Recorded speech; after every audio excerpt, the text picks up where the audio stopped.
मूंग की दाल भिगोने लगी हूँ। शाम में पकाऊंगी दाल की पकौड़ियाँ, फिर आपको मैं दिखाती हूँ। ये दाल है मूंग की, तो मैं भिगोने लगी, फिर इसको धो के फिर मैं भिगो के रख दूँगी इसको। शाम में फिर इसको ना ग्राइंड करूँगी। धो ली है दाल, अब इसको भिगो के रख देती हूँ 10-15 मिनट के लिए। को मैं ग्राइंड करके ना फिर मसाले में डालूँगी। अब ये प्याज डाल रही हूँ ग्राइंड करने के लिए। ये टमाटर है, नमक की डाल रही हूँ, थोड़ी सी कुटी हुई मिर्चें डाल रही हूँ, हरी मिर्चें 3-4 डाल रही हूँ काट के, और धनिया थोड़ा सा डाल रही हूँ इसी टेस्ट इसमें ना कलर आने के लिए। ये लाल मिर्चें 1 चमचा, और ये अजवाइन है थोड़ी सी, ये सूखी मेथी,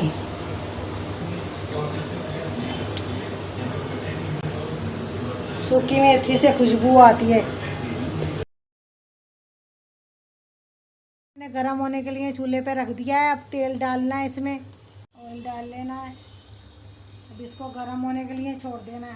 दाल की पकौड़ियों का मसाला ही मिक्स करेंगे, इसको मिक्स करेंगे। इतने घी गरम हो रहा है, गरम नहीं हुआ, अभी ऑयल गरम होगा तो फिर हम दाल की पकौड़ियाँ डालेंगे इसमें। फिर दाल की पकौड़ियाँ सब बना के फिर मसाला भूनूंगी, तो फिर मैं दिखाती हूँ आपको। अब ये दाल की पकौड़ियाँ हम डाल लें। बिस्मिल्लाहिर्रहमानिर्रहीम, बिस्मिल्लाहिर्रहमानिर्रहीम। ये दाल की पकौड़ियाँ हैं, इसमें सारे मसाले ऐड किए हैं। ये बहुत मज़े की बनती है दाल की पकौड़ियाँ, आप भी ट्राई कीजिएगा।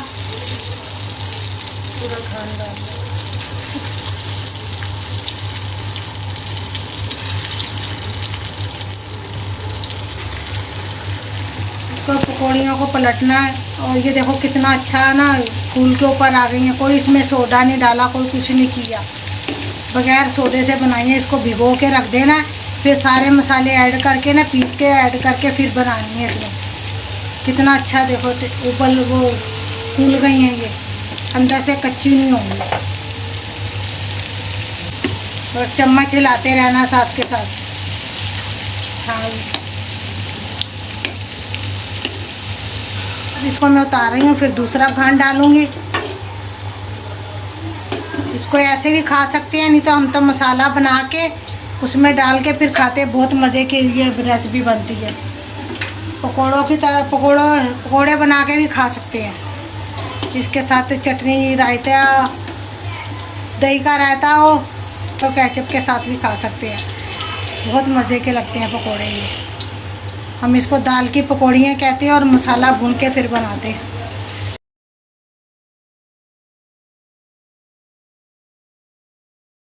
देखो तोड़ के दिखा रही हूँ, इसका अंदर से कच्ची नहीं है, कितनी अच्छी पकी हुई है।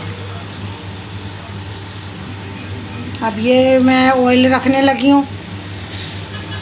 ऑयल वही लेना है जो उसका नमक है, जिससे मैंने ये पकोड़े बनाए हैं, उसी ऑयल में हांडी पका सकते। गरम होना हुआ ऑयल, तो इसके अंदर हम ग्राइंडर करा हुआ प्याज डालेंगे, प्याज और टमाटर। क्योंकि ये प्याज और टमाटर डालने से ना जल्दी हांडी भी बन जाती है, और इसका कच्चा नहीं रहता। प्याज अक्सर कच्ची रह जाती है ना, ऊपर आती है मसाले के अंदर कच्ची कच्ची रहती है, वो अच्छी नहीं लगती। इस वजह से ये साथ ही ना प्याज और टमाटर ग्राइंड करके डालें।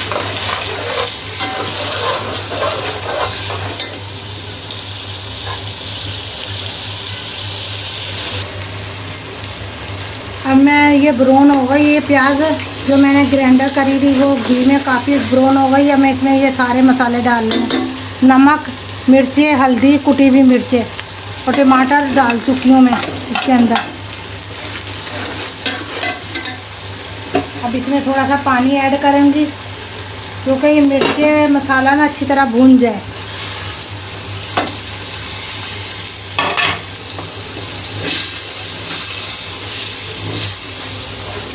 ये देखो कितना अच्छा कलर आ गया, वाह मज़ेदार लग रहा है। दिल कर रहा है अभी मसाला ही खा लूँ मैं, ऐसे दिल कर रहा है जरा। भून गया। अब इसमें ना मैं पकौड़ियाँ ऐड करेंगे, फिर मसाले में ना पकौड़ियाँ भी भूनूंगी मैं। थोड़ी देर मसाले में पकौड़ियाँ भी भूननी है।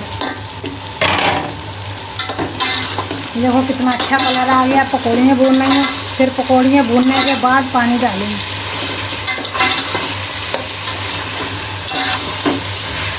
ये पानी डाल रही हूँ अपनी मर्ज़ी से, जितना आपको चाहिए पानी, मसाला चूरमा उतना आप रख लेना।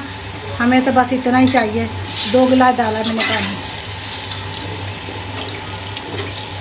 ये हो गया। अब इसको उबाला आएगा, इसको नीचे उतार लेंगे। हांडी हो गई तैयार। अभी इसको पकाना है। उबाला आएगा, इसको पक जाएगी हांडी। मिनट पका लिया हमने। अब इसको उतारने लगी हूँ। धनिया डालना है। से 4 मिनट बस पकाना है। इसको पकाने के बाद इसको उतार लेना है। ये धनिया डाल लेना है, हरी मिर्चें डाल लेनी है और इसका चूल्हा कर देना है बंद।